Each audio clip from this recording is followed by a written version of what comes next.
Imagens da noite de ontem de um caminhão que atingiu em cheio a passarela na rodovia dos Imigrantes aqui em Cubatão. O local que aparece para você nas imagens é ali no ponto final da Fabril. As imagens impressionam devido ao impacto, a gravidade do acidente ocasionado por essa batida da carreta na via Anchieta. Ela ficou completamente interditada, isso por volta de 15 horas após o acidente, né?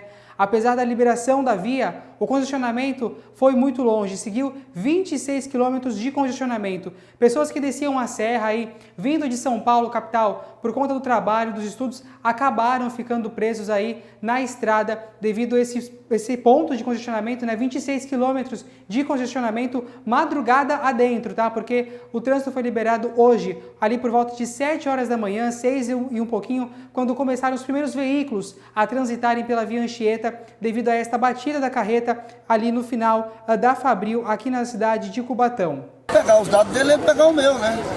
Liguei para a empresa e não pegar os dados dele e pegar o dele. Só quando eu desci, eu virei as costas para ele. Quando eu tô aqui, ele só fez dizer...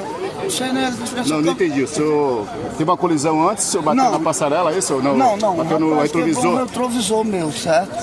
Certo. Aí eu parei ali em cima para conversar, para fazer um BO eu não pagar. Eu não vou pagar retrovisor. Aí ele disse, pega aí pegou para tirar a foto da minha habilitação, tirada dele. Quando eu olhei, ele disse o caminhão andando. Aí, o senhor estava desembarcado do veículo? Graças a Deus. E aí desceu sozinho? Sozinho.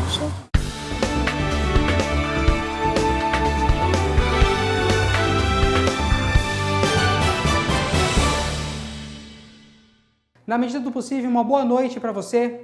Na manhã de hoje eu estive no local, as imagens impressionam o tamanho do impacto da batida dessa carreta na passarela. Um susto grande para quem mora às margens do acidente. As imagens são impressionantes e mais parecem um cenário de guerra. Elas revelam a destruição da passarela que caiu na rodovia Anchieta, na cidade de Cubatão. Por sorte, ninguém se feriu. O incidente ocorreu após o condutor do veículo não puxar o freio de mão. A carreta desceu Anchieta abaixo. Por pouco, não atingiu residências próximas ao local do acidente. Foi um barulho, um estrondo que eu nunca tinha visto na minha vida. Eu estava lá fora fumando um cigarro e meu marido estava no quarto. Na hora que eu escutei aquele barulho, eu imaginei que fosse um monte de caminhão caindo aqui, porque a casa balançou. Quando a casa balançou, eu só gritei, corre, que eu achei que ele ia ficar preso no quarto. Aí foi a hora que saímos para fora e vimos que foi a passarela que tinha caído. Foi horrível. Ainda ontem, após o acidente, por medidas de segurança, a Defesa Civil de Cubatão pediu para que os moradores das casas próximas deixassem suas residências para que não fossem atingidos por destroços da passarela. Foram ontem mesmo, hoje de manhã foram de novo pedindo para sair, porque eles falaram que a hora que forem mexer aqui, que não aconteça, mas possa ser que acontecer de escapar alguma peça e cair lá embaixo. Eles pediram sim para sair. Após horas de interdição durante a madrugada, após o acidente, a via Anchieta já foi liberada aqui nesse trecho. E os dois sentidos, a Ecovias e a Polícia Militar Rodoviária, acabaram liberando aí os dois sentidos, mesmo na contramão, para que o fluxo de veículos, caminhões, pudesse acontecer. As retroescavadeiras estão aqui no local e fizeram todo esse trabalho de remoção da estrutura. E o que impressiona por aqui é esta imagem que o cinegrafista Bunieg Rodrigo vai mostrar agora. O caminhão continua aqui após esse todo acidente, ele ter adentrado a passarela. A imagem realmente impressiona. As ferragens da passarela também estão aqui ainda, assim como toda a estrutura dela neste sentido da rodovia Anchieta. Mais de 15 horas de congestionamento, tempo que a via Anchieta ficou interditada, sem nenhuma circulação de veículos. Pessoas desceram de ônibus e seguiram andando por Cubatão para que não ficassem horas paradas na estrada. Os trabalhos foram coordenados pela Ecovias e pelo policiamento rodoviário. No primeiro momento que nós tivemos ciência do sinistro de trânsito, nós fizemos um posto de comando pautado na doutrina de sistema de controle de incidentes. Então nós instalamos no centro de controle operacional da concessionária Ecovias um contingente em parceria entre o policiamento rodoviário e gestores da concessionária Intervias para que nós, Ecovias, para que nós começássemos com o planejamento operacional da crise. A dinâmica do acidente, nós não temos ainda as causas que levaram, porém houve um choque com uma passarela e essa passarela veio cair sobre aí a rodovia Anchieta, interditando a pista norte e sul. Realmente as imagens impressionam, né? Para você aí, as imagens do Burnieg Rodrigo, cinegrafista que esteve comigo na manhã de hoje, eu estive presenciando pessoalmente. E, gente, apesar do que se sabe até agora, lembrando que ainda não é oficial as causas desse acidente, uma investigação será feita tanto pela Polícia Militar Rodoviária, pela Polícia Civil, também pela Ecovias, todos em conjuntos, né? É importante frisar como que se trafegam aqui os caminhoneiros. Lógico que não são todos, mas uma boa parte aqui na cidade de Cubatão trafegam em alta velocidade, sem sinalizar quando vão fazer ultrapassagem. Isso é inadmissível, não se pode acontecer, apesar de acontecer sempre aqui na cidade de Cubatão. Não foi esse o motivo deste acidente. A polícia fala aí que uma batida ocorreu, o para-brisa caiu, não foi puxado o freio de mão. Como eu falei, uma investigação vai acontecer, mas fica um alerta para os caminhoneiros. Não corram a mais do que é permitido na Via Anchieta, na Cônigo Domênico Rangoni, na Imigrantes. Respeitem o limite dessas vias aqui na cidade de Cubatão e também nas demais cidades do estado de São Paulo, para que não aconteça aí acidentes piores do que esse, que ainda bem o de hoje não teve registro aí de vítima fatal. Mudando um pouco de assunto, começou hoje a isenção do imposto de renda para novos tipos de alimentos com o objetivo de controlar os preços. Segundo o vice-presidente da República e ministro do Desenvolvimento, Indústria e Comércio, Geraldo Alckmin, a medida ficará em vigor por tempo necessário para estimular a redução dos custos. Na lista estão alimentos como carne, sardinha, café torrado e em grãos, azeite de oliva, açúcar, óleo palma, de girassol, além de milho, massas e também biscoitos. O governo federal lançou um programa de empréstimo consignado para trabalhadores brasileiros. O serviço estará disponível por meio da carteira de trabalho digital. O governo federal lançou mais um programa para os trabalhadores brasileiros. O crédito consignado CLT tem por objetivo diminuir os juros dos empréstimos consignados aos trabalhadores com carteira assinada. Foi assinado pelo presidente Luiz Inácio Lula da Silva a medida provisória. Em até 4 meses, precisará ser aprovado pelo Congresso Nacional e passa a ser lei federal no Brasil. Dizer para as meninas que trabalham lá, companheira, você não precisa mais pagar 10% de juro. Procure um banco que lhe ofereça uma taxa menor. Você tem que escolher entre os bancos privados, os bancos públicos, aquele que cobrar menor, vá lá e faça a sua mudança de crédito, pegue o seu empréstimo. Isso será uma revolução nesse país. Trabalhadores poderão ser beneficiados com este novo programa, empréstimo consignado. Mais de 80 bancos e instituições financeiras estarão disponíveis aos trabalhadores. Inclui também trabalhadores rurais, contratados por microempreendedores, individuais e MEIs formalizados. O novo consignado entra em vigor agora no próximo dia 21 de março na página Carteira de Trabalho Digital ou no app, mais uma modalidade para beneficiar todos os trabalhadores. O custo de vida desacelerou em São Paulo e um dos fatores para isso foi a queda na conta de luz. O primeiro mês deste ano, o custo de vida diminuiu para as classes D e E na região metropolitana de São Paulo, segundo a FEComércio. O índice registrou um aumento de 0,6%, o menor desde janeiro de 2018, quando os custos aumentaram em 0,05%. Essa é uma tendência temporária, uma mudança estrutural na alta dos preços. Os fatores pontuais foi, por exemplo, a forte redução no preço médio da energia elétrica. Além da energia e habitação, houve um recuo também no preço dos vestuários. Enquanto isso, alimentos, saúde e transporte registraram um aumento devido à recomposição das tarifas do transporte público, que, claro, acabou pesando no bolso da população. Outro destaque que entraram como vilões do levantamento estão o café moído, o tomate e a cenoura. Enquanto isso, as carnes recuaram após 5 meses de alta, influenciadas pela estabilização do preço da carne bovina. O aleitamento materno exclusivo, realizado pelas mães que tomaram pelo menos 2 doses da vacina contra a Covid-19, aumentaram a imunidade dos bebês, apontou uma pesquisa. Um estudo realizado por pesquisadores do Instituto Nacional de Saúde da Mulher, da Criança e do Adolescente, Fernandes Figueira, destacou os benefícios do aleitamento materno no fortalecimento dos bebês contra a Covid-19. A pesquisa foi realizada com mulheres vacinadas e indicou que o leite materno exclusivo possui anticorpos neutralizantes contra a doença, sendo uma defesa natural e eficaz contra o vírus. O aleitamento materno exclusivo exclusivo é quando os bebês são alimentados apenas com o leite da mãe, sem sucos, chás ou outros alimentos. A pesquisa revelou que mulheres vacinadas com 2 ou mais doses de vacinas contra a Covid-19 e que amamentam exclusivamente com leite materno apresentaram 22,6% de anticorpos neutralizantes, contra 16,1% das que não amamentam exclusivamente. Essa descoberta faz grande diferença na prevenção da doença, fazendo da amamentação um ponto crucial na proteção das crianças, já que o país ainda não possui vacinação para bebês menores de 6 meses. Ainda na área da saúde, uma notícia boa para os diabéticos. A insulina semanal foi aprovada pela Anvisa, isso para tratamento tipo 1 e 2. Quem nos explica mais é o repórter Thomas Feitosa. A Anvisa aprovou a primeira insulina semanal para o tratamento de pacientes adultos com diabetes tipo 1 e 2 no Brasil. Será possível substituir as aplicações diárias. Mesmo não tendo uma data de chegada da insulina semanal aqui no Brasil e nem o preço, temos a aprovação da Anvisa. Ao invés de picar 365 vezes por ano, seriam apenas 52 vezes. Isso já melhora em muito a qualidade de vida dos pacientes.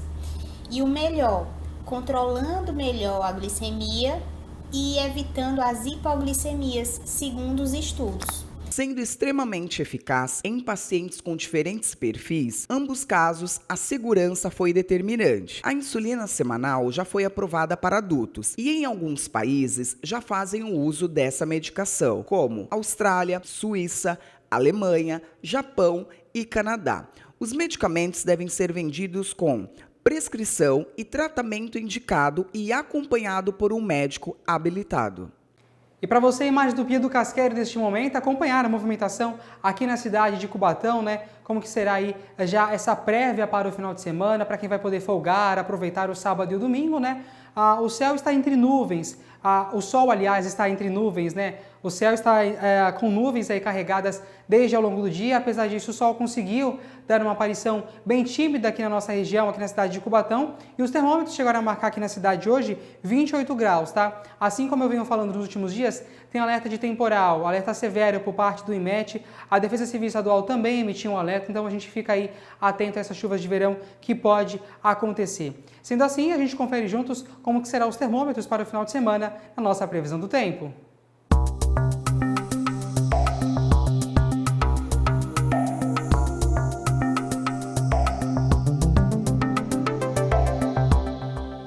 O sábado amanhece com sol e algumas nuvens surgindo no decorrer do dia. A previsão de chuva passageira à tarde e à noite. As temperaturas marcam mínima de 22 e máxima de 27 graus. Venta leve durante todo o dia e a umidade relativa do ar tem variação entre 76% e 98%. O domingo será de sol entre nuvens pela manhã, com probabilidade de garoa ainda neste período. À tarde e à noite a previsão é de chuva. Os termômetros marcam mínima de 23 e máxima de 26 graus. Os ventos são fracos durante todo o dia e a umidade relativa do ar fica entre 86% e 99%.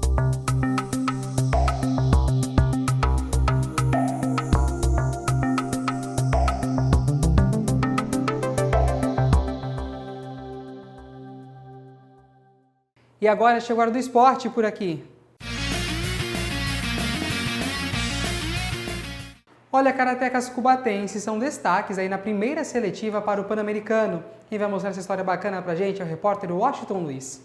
A cidade de Santana do Parnaíba recebeu a seletiva de karatê e atletas do Unidos do Karatê-Do, representando a cidade de Cubatão, conseguiram a classificação para outra etapa. O karateca João Lucas, de 10 anos de idade, entrou para a história do esporte cubatense, pois é o mais novo atleta a participar de uma seletiva nacional, assim como a atleta Isadora Miranda. As atenções agora estão voltadas para a seletiva, que será disputada na cidade de Macaé, no estado do Rio de Janeiro. Esse final de semana participamos da primeira seletiva estadual na cidade de Santana do Parnaíba. Levamos 4 alunos, graças a Deus conseguimos colocar os 4 na seleção paulista para disputar uma seletiva que vai haver na cidade de Macaé, no Rio de Janeiro, de 25 a 30 agora de março. Estamos treinando focado para conquistar essa vaga que dá direito a disputar o Sul-Americano. Então treinamos, graças a Deus conquistamos, estamos aqui para agradecer todos os apoios, né, que nós recebemos, e força para a gente conquistar essa vaga, que é muito importante para a cidade do Cubatão. Sabemos que nós estamos já entrando na história do karatê do cubatense, né, o Luquinhas, o João Lucas, o mais novo a participar de uma seletiva nacional, e a Isadora também, que está agora a mais nova da cidade de Cubatão, a participar de uma seletiva nacional. Então, graças a Deus, estamos treinando firme para conquistar essa vaga. E nós continuamos falando de esporte por aqui. No próximo domingo tem o primeiro jogo da final do Paulistão entre Palmeiras e Corinthians, um grande clássico, né? Para falar mais sobre isso, eu estou recebendo aqui o repórter Lucas Sena para falar de esporte com a gente. Boa noite para você, seja bem-vindo. Boa noite, chefinho, tudo bem? Tudo certo. Aliás, parabéns pela primeira edição de hoje. Enquanto eu estava lá na estrada, você aqui passando informação, conduzindo. Aliás, foi algo que mexeu com o noticiário cubatense, né? Sim. Não só aqui para nossa cidade, mas como também para a Baixada por completo, para o estado de São Paulo e para o país. Foi uma notícia que virou manchete nacional, Sena. Parabéns pelo seu trabalho. Que isso, eu que agradeço. E também tem que parabenizar você, né? Foi lá, fez a cobertura, acompanhando, foi até em loco, até quase fez ali um debate, uma argumentação ali com a polícia para poder chegar na notícia, mas isso com o jornalismo, né? Indo na raiz da notícia, igual você fez. Então, como os amigos de casa puderam acompanhar, parabéns pela brilhante cobertura e teremos muito mais por aí. Sim, não caminhões batendo na passarela, pelo amor de Deus, não é isso. Muito mais boas coberturas. Exatamente, assim. exatamente. Assim como você fez essa semana em São Paulo também, parabéns pelo seu muito trabalho obrigado. de cobertura lá na capital. Sem essa equipe aqui não tem como, né? Essa equipe Bora é lá, maravilhosa. então, falar de Palmeiras e Corinthians no final de semana. Vamos falar. Primeiro jogo da final, né? Final disputado em 2 jogos, diferente das outras fases. Primeiro jogo no Allianz Parque, na casa da equipe do Palmeiras. O Palmeiras que está tentando um feito inédito que não acontece há mais de 100 anos. Aí você me pergunta, o que é? Um tetracampeonato paulista. A última vez que isso aconteceu foi o paulistano, eu estou com uns dos anos aqui, de 1916 a 1919, ou seja, antes da profissionalização do futebol. O Corinthians já teve essa chance de ser tetra e não conseguiu, o Santos também. Agora a vez do Palmeiras, depois de 90 anos, pode ser o primeiro tetracampeão paulista na história da profissionalização. O Palmeiras vem com o time completo, já fez os seus treinos, está com a moral toda elevada e tem que trazer um ponto, né? O Abel Ferreira está invicto desde quando assumiu a equipe do Palmeiras no derby no Allianz Parque. São 6 jogos, 4 vitórias e 2 empates na competição paulista. Um técnico orgulho para o time, né? Para o time, não, para os torcedores, né? Alguns torcedores ficam meio com revés dele ali, mas no fim das contas o Palmeirense não quer que ele saia. Um técnico meio carrasco, né? Sim. Ele é bem direto e reto. Exato. Ele é o padrão português, né? Ele é simples, objetivo e direto. Tem quem goste, tem quem não goste. O torcedor do Palmeiras não parou de gritar campeão nos últimos anos, então acho que está gostando, né? Já o Corinthians, né, que foi eliminado na pré-Libertadores na última quarta, vem com um time cansado. Garro e Yuri Alberto, que são as principais referências do time, estão ali jogando um sacrifício, né? O Garro mesmo jogou a semifinal do Paulista contra o Santos com uma injeção no joelho. O Yuri Alberto também ali não está na melhor condição física. E o Coronado, que é uma peça importante no esquema do Ramon Dias, não vai participar porque está com uma lesão no adutor da perna. Então, assim, o cenário está muito mais favorável à equipe do Palmeiras, mas como eu disse aqui em uma das participações, o jogo só acaba quando termina. Então, dentro das 4 linhas ali, o Corinthians pode surpreender. Uma coisa é certa, vai ser um grande jogo, um grande clássico. O primeiro, né? Porque o segundo, a previsão é de ser quinta-feira, 9h30 da noite. Então, segunda-feira eu trago aqui o balanço dessa final, que eu espero que seja uma boa final para todo mundo. Sem sombra de dúvidas, né? São 2 grandes times, Sim. né? O Palmeiras e o Corinthians. Será um baita de um enfrentamento aí em campo, que não tenhamos registros de brigas. Atenção, torcedores, pelo amor de Deus, é só pro estádio curtir, uma leve cutucada no coleguinha ali. Sim. E tá ótimo, sem exceder os limites, né, Seria? Exatamente isso, Jeff. A zoação faz parte do futebol, né? Como eu vim aqui receber a camisa do Corinthians quando o Corinthians ganhou o Clássico contra o Santos, você não lembra, né? Não lembro. Ah, que memória curta. Mas enfim, então assim, a zoação é uma brincadeira, é saudável, é legal, você tira sarro do seu amigo, mas que fica nesse âmbito, né? Sem exagerar, sem extrapolar, sem ficar aquela coisa, o Palmeiras ganhar, viu o cara de verde, vou lá querer ir pra cima dele. Nada, esquece, tem outro jogo e outra. Quantos clássicos são disputados, né? Então, fica só na zoação, na brincadeira e deixa isso pra lá. Tá aí, então, imagem dos times treinando. Lucas, só pra gente finalizar aqui, fala pra mim, pra qual time você vai torcer aí, Palmeiras ou Corinthians? Simples, vou torcer para um bom jogo e que o melhor vença. Pronto. É um santista raiz, né? Depois você guarda o sabonete aí que você tá... Não, eu vou ficar aqui no muro, ó. Tem a linha tá aqui em cima do muro, aqui, ó. Não mexo, nem pra lá nem pra cá. Você em cima do muro não dá, porque você é muito alto, meu amigo. Tem problema, eu flexiono o joelho, não tem problema. Fica em cima do muro. Pra você, viu? Pra você também. Aproveitar que você apresentou o Jornal Primeira Edição hoje, chama um intervalo aí pra gente, por favor. E depois do intervalo por aqui, nós vamos falar sobre a declaração do Simples Anual, que é feita pelas empresas, né, que aderem ao modelo Simples Nacional. E a gente vai falar disso tudo no quadro Na Ponta do Lápis. É daqui a pouco. Até já. Tem campo, tem praia, tem serra, tem gente do mundo inteiro. Romance ou aventura, negócios ou passeio. São Paulo é isso tudo, São Paulo é isso e muito mais.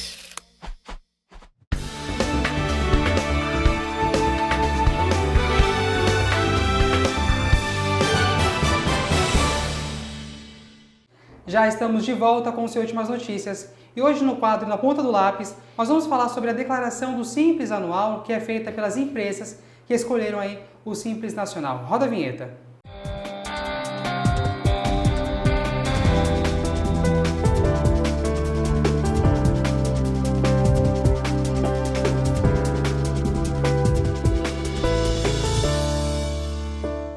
Então, para colocar esse assunto na ponta do lápis, eu recebo mais uma vez o contador Thiago Leônidas. Thiago, boa noite para você, seja bem-vindo mais uma vez. Boa noite, Jefferson. É um prazer sempre estar aqui falando com vocês no quadro Na Ponta do Lápis e para você aí, cidadão de Cubatão. Então, vamos falar de dinheiro com quem tem dinheiro e entende dinheiro, né, Thiago?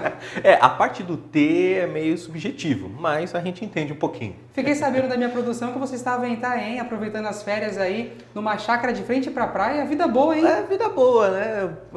Na verdade, a chácara nem é minha, né? É dos meus pais, então tô só usufruindo. Mas tá aproveitando. Tô aproveitando um pouquinho. Bora lá, então, agora pausar as férias do Thiago, né, para falar um pouco de dinheiro. O que é, então, Thiago, essa declaração anual, né, do Simples Nacional e qual a importância dela para as empresas aí optantes pelo Simples Nacional? Vamos lá. Primeiro que a gente precisa dividir isso em duas partes, tá? Primeiro, existe uma declaração para quem é Simples Nacional e existe uma declaração para quem é do MEI, tá? A do MEI é uma declaração chamada DAS-N, tá? E a declaração para Simples Nacional é o PGDAS, tá? Que ele vai fazer isso anualmente, tá bom? Bom, a gente continua aqui falando sobre o assunto, né? Quais são os principais prazos para a entrega da declaração? Sempre tem, né? A gente falou no outro programa aí em relação ao leão, que inclusive a gente comentou no jornal durante a semana, tá chegando o momento, o Thiago explicou, você pode conferir no outro programa, mas os prazos para a entrega da declaração aí para empresas, né? Que seja dentro do prazo, se elas descumprirem o prazo, o que vai acontecer com essas empresas? Bom, vamos lá. O prazo, todo ano, ele é regimentado, ele começa a partir do dia 1º de janeiro, ou seja, já está valendo, e ele tem um prazo máximo até o dia 31 de maio. É a gente sempre aquela velha história, não deixar para a última hora. Sempre o brasileiro adora fazer isso. Por quê? A declaração ela é feita baseada no faturamento de 2024, tanto para quem é MEI, tanto quanto para quem é Simples Nacional, tá? De início não existe multa, tá? Para você perder o prazo, acabou não conseguindo fazer, não existe multa. Porém, a longo prazo isso impacta em algumas coisas. Para quem é MEI, vai ficar faltando aquela declaração e ao longo do tempo, com 2 anos consecutivos, você pode sair da condição de MEI e ir para Simples Nacional ou até mesmo ir para o lucro presumido, o que vai gerar mais encargos e custos, tá? Para Simples Nacional também não existe multa, porém você não consegue entregar o seu Simples Nacional, né, o seu faturamento mensal para recolher o seu documento do DAS, tá? Não confundir com o PGDAS, tá? O PGDAS é um e o DAS é outro, são 2 documentos diferentes.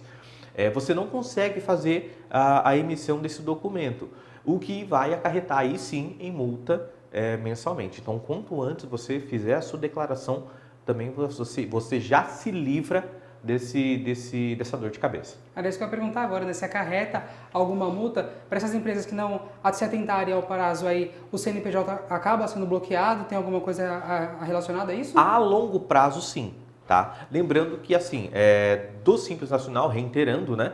Não tem multa você não entregar no prazo.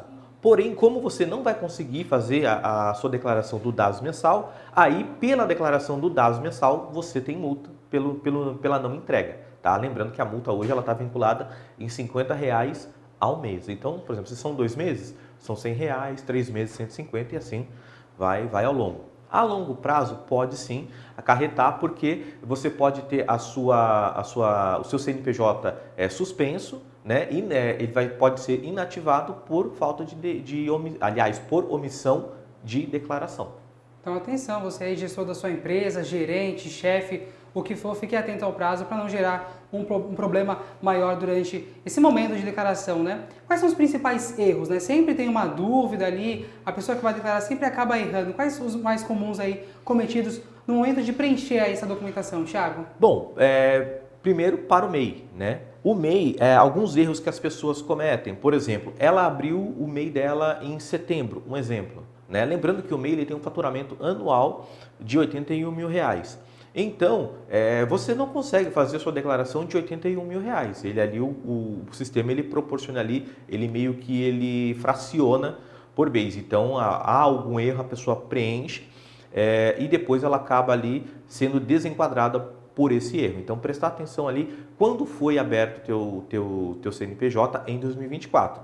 Se você abriu em 2023 para trás, não tem problema nenhum. Agora, só tomar cuidado com a questão, se você subir o seu faturamento de R$81 mil, aliás, a mais de R$81 mil, você é desenquadrado do MEI e vai para o Simples Nacional. Lembrando que tem como eu posso dizer, existe uma tolerância de 20%, então pode ir até 96%. Um limite, né? Então tem um limite a ser batido. Isso, aí nesse caso o que acontece? Você faz a declaração da ZENE e do excedente você recolhe a sua guia DAS. Tiago, uma dúvida aqui, a declaração ela precisa ser feita todos os anos, por mais que a empresa não tenha um faturamento ali anual? Todos os anos, isso é obrigatório, tá? Eu não faturei, né? Tanto MEI quanto Simples, não faturei nada no ano. Você vai fazer essa declaração zerada, você vai colocar tudo zero nos itens lá que aparecem, né? Lembrando que o MEI ele é mais simplificado, o Simples Nacional ele tem mais detalhes, mas você vai colocar zerado em todos os itens, mas sim, você é obrigatório ser entregue todos os anos. Quais são as informações corretas e, aliás, necessárias que não podem faltar no momento da declaração? Basicamente, faturamento. Qual foi o faturamento? Aliás, uma coisa que sempre me pergunta, quanto eu vou pagar por essa declaração? A resposta é nada. A declaração ela é gratuita, ela não tem, a declaração ela não incide tributos. Tá? Então você vai ali simplesmente só fazer a declaração do teu faturamento. Para isso é preciso você ter seu faturamento exatamente como ele foi em 2024. Existe alguma diferença aí entre o DAS, né, e esse documento de arrecadação do Simples Nacional? Sim. São duas coisas diferentes, né? Lembrando, como eu falei no início, existe esse PGDAS, que é uma declaração que você faz, né? Ele também é conhecido como DEFIS, tá? Então, lembrando, PGDAS DEFIS é essa declaração anual. O PGDAS, ou então alguns que chamam de DAS, é outro documento, aquele documento mensal que você coloca seu faturamento no Simples Nacional e você emite ali a guia do seu imposto. Tiago, falando de impacto, né, para essas empresas aí, existe algum impacto na situação de não declarar, né, impacto fiscal para a empresa na regularidade aí, de você não entregar a documentação? Existe, não assim de imediato, mas a longo prazo existe sim, porque o que acontece? Hoje em dia a Receita ela se comunica com o Estado, que se comunica com o município. Então, nesse caso, o que acontece? A longo prazo, sua empresa pode ficar inativa. Ela estando inativa, você não consegue comprar, você não consegue ali fazer alguns trabalhos para quem trabalha aí com o setor público, né? Fazer uma licitação, você não consegue, porque sua empresa vai estar inativa. Então, tem que ter bastante cuidado. Inclusive, se você não declarou os anos anteriores, né? Tomar esse cuidado, você faz essa declaração já para regularizar a sua empresa. Tiago, vou relembrar agora um pouquinho da época da escola, né? Quando a gente erra ali, a gente estava com lápis, passou a borrachinha, corrigiu. Para o empresário que errou no momento da declaração, ele tem como apagar, ele tem como refazer? Para onde que ele vai correr aí em caso de erro na hora da declaração? Tem sim. Lembrando que também como que funciona. O fato de eu preencher não quer dizer que eu já entreguei. Eu preciso enviar isso, né? Pro MEI existe um portal, né, do DASENE, e para o Simples Nacional também ele é feito pelo portal ECAC. Então, não é porque eu preenchi que eu já enviei, mas aconteceu. Preenchi, enviei, olhei e falei, errei o faturamento. É possível sim, você faz uma nova declaração que é chamada de declaração retificadora. E ali você corrige ali o dado que você se equivocou, que você anotou errado, e você pode fazer essa retificação. Lembrando que você também precisa tomar muito cuidado, né? Porque dependendo da sua retificação, ali você pode ser desenquadrado. Era isso que eu ia perguntar agora, se tiver algum erro em relação aos números, né? O governo, a Receita, eles podem entender como um erro, como alguma fraude por parte da empresa? De início não, né? Mas pode se levantar uma suspeita, uma vez que você está informando a Receita Federal qual foi o seu faturamento, né? Lembrando que o faturamento não é aquilo que você compra, mas sim em cima daquilo que você vende, principalmente para quem emite a nota fiscal. Um exemplo, eu faturei 100 mil reais durante um ano, mas eu declarei 80. Só que na Receita Federal esse confronto pode acarretar a divergência de informação. E nesse momento, né, todo número ali junto com uma vírgula faz total diferença. Total diferença, principalmente quando é número exato, né? Você coloca um zero a mais, já de 100 mil já virou 1 milhão. Tiago, falando de vantagens agora, né? Quais as vantagens, as principais vantagens aí de manter a regularidade neste momento da declaração anual do Simples Nacional? De início, não pagamento de multa, né? Como eu falei, né? Pode acarretar multa, você não paga, você está em dia. E, por exemplo, eu vou participar de uma licitação, eu preciso de algum documento, ou alguma empresa, dependendo da empresa, ela pede esses documentos, né? A empresa que está comprando o seu serviço ou o seu produto, ela pede, então você vai ter seu documento todo regularizado, para você evoluir com a sua empresa. Isso pode ajudar no crescimento da empresa? Pode ajudar no crescimento da empresa. Show de bola, então. Até porque você consegue informar, você tem uma prova que a sua empresa é uma empresa idônea, ou seja, ela tem ali o faturamento, não é uma empresa, vamos dizer, de fachada. Não, eu tenho uma empresa, ela fatura tanto por mês, então eu tenho como provar. Ele depois de feito, ele serve como um documento que prova a renda da tua empresa. É uma empresa que está tendo giro, né? Está dentro da normalidade. Exatamente. Tá certo. Então você é empresário, fique atento, fique ligado. Se ficou com alguma dúvida, volta aí o nosso programa para acompanhar tudo bem explicadinho. Como o Thiago Leônidas, contador aqui com a gente. Estávamos aqui na fechada então. Thiago, muito obrigado pela sua participação. Uma boa noite para você. Volte sempre. Sempre. É um prazer estar aqui. Tá certo, então. Nós ficamos por aqui, voltaremos amanhã na sua hora do almoço. Uma ótima noite para você. Amanhã não, aliás, voltaremos na segunda-feira na sua hora do almoço. Já estou indo no embalo aqui, acompanhando a semana, né? Na segunda-feira, então, meio-dia 30 e 6h15, aqui na segunda edição. Uma ótima noite para você. Tchau!